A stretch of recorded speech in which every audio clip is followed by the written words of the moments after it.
Right, there's a big battle on the telly tonight. Britain's Got Talent is back on ITV1, going up against it on BBC One for the first time. It is The Voice, a new kind of talent show where the judges can hear but not see the contestants.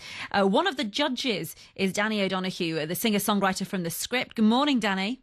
Good morning, how are you? Very good, thank you. We're also joined by Jay McDowall, who was the winner of Britain's Got Talent last year. Morning, Jay. Hiya, how you doing? Danny, people are saying that this is just the X Factor with spinning chairs, nothing new. I think the format itself is a wonderful new format. It starts off with the blind auditions. All coaches have their backs turned to the singer, and it's based on the one thing that we always hoped that these shows would be based on, and that's the talent. So we're not getting to see what the people look like first.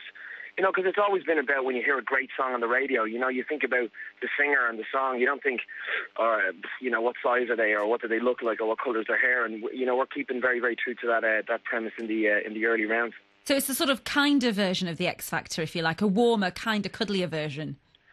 Well, I wouldn't say cuddlier. I mean, there's definitely parts where we all throw our toys out of the pram, but it's definitely we encourage our acts. We're not here to judge or to take anything away from anybody. We just, we want to do it in the nicest possible way, Well, you are there to judge, aren't you?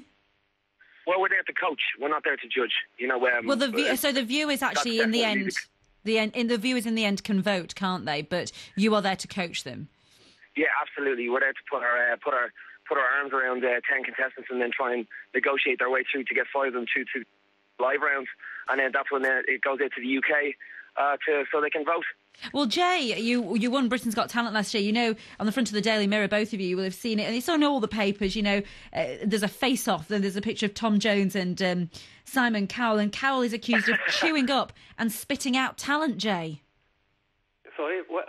I was saying Simon Cowell's been accused of chewing up and spitting out talent, and you are one of those talents. I mean, what's your experience?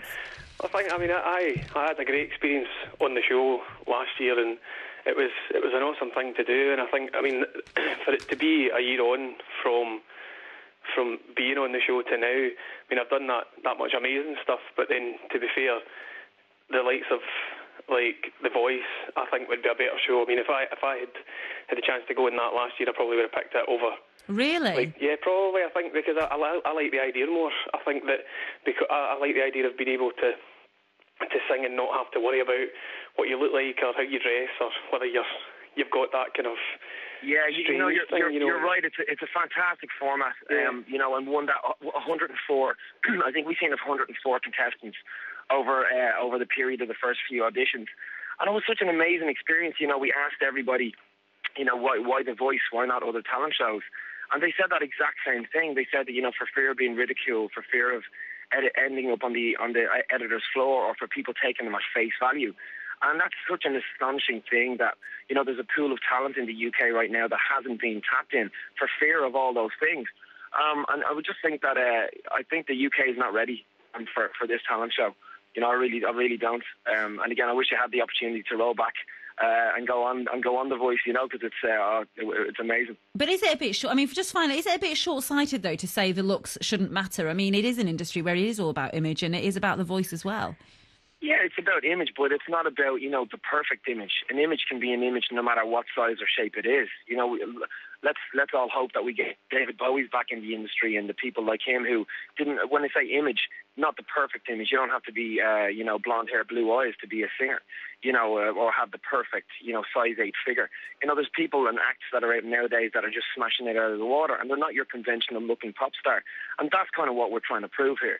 That you don't trying to not judge a book by its cover. Of course, it's inevitably important. I was asked about Jessie J. Well, is that not true that Jessie J is undermining the show because she's such an image-driven singer? And my answer to that is absolutely not. You take you take her, her bob away, you take her, her dress away, and you've got a world-class singer. She is a Whitney Houston class singer, and I think that's what we're looking to find on this show, and I believe we found it so far. Did you just say Jessie J wore a wig? No, I meant to say Bob. I actually wore a Jessie J wig, and I mistook it and said a Bob instead of a wig because I put one on. I put one Phil on and I looked at each other and said, "We're like meerkats, then, weren't we?" Going, what? I thought we'd discovered a showbiz secret there, Danny. Yeah, thanks very much. It's me and Tom are the one who wears the wigs. Oh, really? Yeah, I had a wig. I had a wig on my chest the other day, trying to look like Tom Jones in the early days, and the gold medallions, but it didn't really work. There's only one Tom Jones. We all know that. Thanks very much, absolutely, Danny. Good luck for tonight, and Jay, thank you very much, and good luck with all your career. You were great on Britain's Got Talent last year. Congratulations, and well done. All right, thank you both. We're now going to speak to